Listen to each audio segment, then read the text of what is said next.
इस दिलचस्प चर्चा में स्वागत है। आज मानव इतिहास के सबसे बड़े और गहरे बदलाव पर बात होगी। एक ऐसा बदलाव जिसने इंसान को एक खानाबदोश शिकारी से निकालकर आज के आधुनिक समाज का निर्माता बना दिया। ये सिर्फ खेती की शुरुआत की कहानी नहीं है, ये उस बड़े सौदे, उस ट्रेड ऑफ की कहानी है जिसने हमारी दुनिया को बनाया भी और कई मायनों में उसे तोड़ भी दिया। तो आइए बिना किसी देरी के इस सफर की शुरुआत करते हैं। 96%। ये आंकड़ा सच में हैरान करने वाला है ना? मानव इतिहास के पूरे समयकाल में से 96% समय तक इंसान ने एक शिकारी और संग्राहक के रूप में जीवन बिताया है।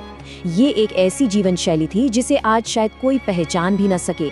हजारों सालों तक इंसान इस धरती पर बस एक मेहमान की तरह था। जंगलों और मैदानों में भटकना, कोई स्थायी घर नहीं, बस गुफाओं की अस्थायी पनाह, और जिंदगी का एक लौता मकसद किसी तरह बस जिंदा रहना।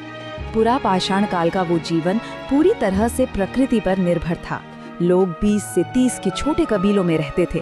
औजार बहुत ही सरल थे, बस पत्थरों को घिसकर बनाए गए। आग पर काबू पाना तो सीख लिया गया था, जो कि एक बहुत बड़ी बात थी, लेकिन जीवन पूरी तरह से खानाबदोशी था। सबसे दिलचस्प बात यह है कि इस जीवन शैली में एक गजब की बराबरी थी। कोई अमीर या गरीब नहीं था, क्योंकि निजी संपत्ति जैसा कोई विचार ही नहीं था। जिंदगी मुश्किल जरूर थी, लेकिन जो कुछ भी था सब आपस में बराबर बांटा जाता था। भाग 1, द क्लाइमेट ट्रिगर, यानी जलवायु का वो खेल जो खेती की शुरुआत का असली कारण बना। आज से लगभग 12,900 साल पहले एक भयानक घटना हुई, जिसे वैज्ञानिक यंगर ड्राइस कहते हैं। पिघलते हुए ग्लेशियरों का मीठा पानी महासागरों में बह गया, जिससे समुद्र की धाराएं रुक गईं और धरती अचानक एक छोटे हिमयुग में चली गई।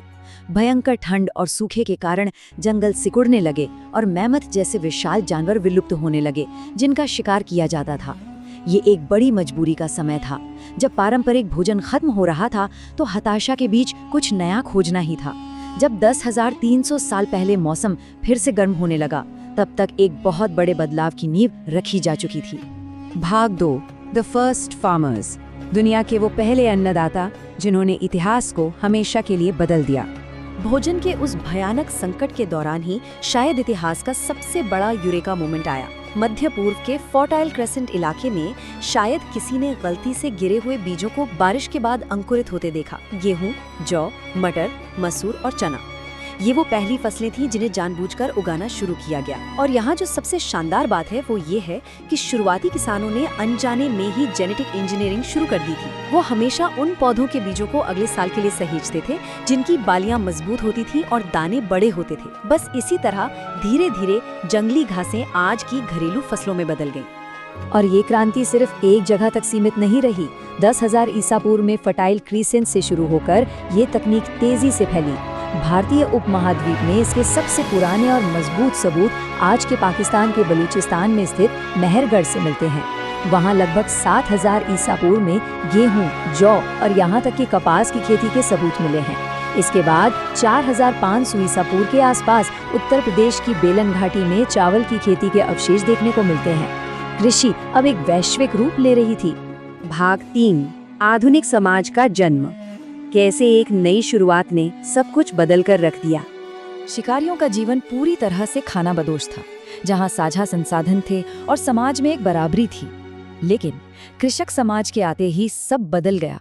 फसल की देखभाल के लिए एक ही जगह पर टिकना पड़ा और यहीं से पनपी ये मेरी जमीन है, ये मेरी फसल है वाली भावना, यानी निजी संपत्ति का विचार। इसी निजी संपत्ति ने समाज में पहली बार पदानुक्रम और ऊंच नीच को जन्म दिया। बर्तन बनने लगे ताकि अनाज को चूहों से बचाया जा सके। इंसान अब सिर्फ भोजन ढूंढने वाला नहीं, बल्कि भोजन का निर्माता बन चुका था। गांवों से लेकर बड़े साम्राज्यों तक का ये सफर मुख्य रूप से 3 चरणों में हुआ। सबसे पहले जरूरत से ज्यादा अनाज पैदा होने लगा, जिससे समाज के हर व्यक्ति को भोजन जुटाने की जरूरत नहीं रही। कुछ लोग कुम्हार बने, कुछ बुनकर। दूसरा, एक जगह टिकने के कारण जनसंख्या में भयंकर विस्फोट हुआ। खानाबदोश जीवन में बच्चों को पालना मुश्किल था, लेकिन एक गांव में ये काफी आसान हो गया।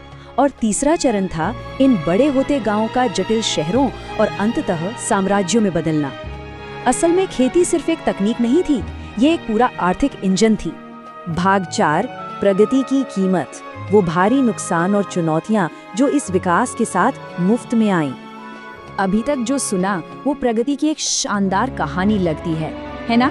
लेकिन मशहूर इतिहासकार और मानव विज्ञानी जेरेड डायमंड कृषि को मानव इतिहास की सबसे बड़ी गलती कहते हैं। ये सुनना बहुत अजीब लगता है कि जिस चीज़ ने हमें आधुनिक बनाया वो एक गलती कैसे हो सकती है, लेकिन इसके पीछे कई ठोस तर्क मौजूद हैं। खेती के कारण कई भारी कीमतें चुकानी पड़ी। पहला है खान पान। शिकारियों का भोजन विविध था, लेकिन किसान सिर्फ कुछ ही फसलों पर निर्भर हो गए, जिससे कुपोषण बढ़ा, इंसानों का कद छोटा हो गया और दांतों में सड़न शुरू हो गई। दूसरा है बीमारी।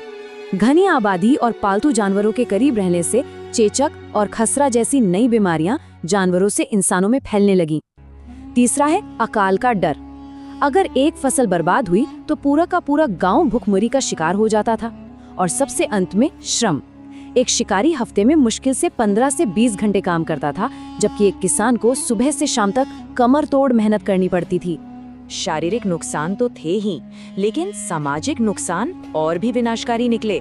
जमीन और अनाज के रूप में जब संपत्ति जमा होने लगी तो इंसानों के बीच लालच पैदा हुआ। समाज शासकों और शासितों में, अमीरों और गरीबों में बंट गया। अनाज के भंडारों पर कब्जा करने के लिए एक गांव दूसरे गांव पर हमला करने लगा।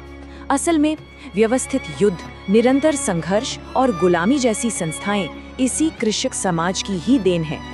भाग 5, द अल्टीमेट ट्रेड ऑफ। एक ऐसा समझौता जो असल में एक जाल बन गया।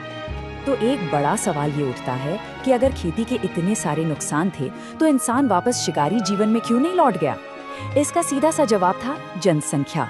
खेती ने जनसंख्या को इतना बढ़ा दिया था कि वापस लौटना असंभव हो गया। शिकार की जीवन शैली इतने सारे लोगों का पेट नहीं भर सकती थी। ये एक ऐसा जाल था जिससे बाहर निकलने का कोई रास्ता नहीं था।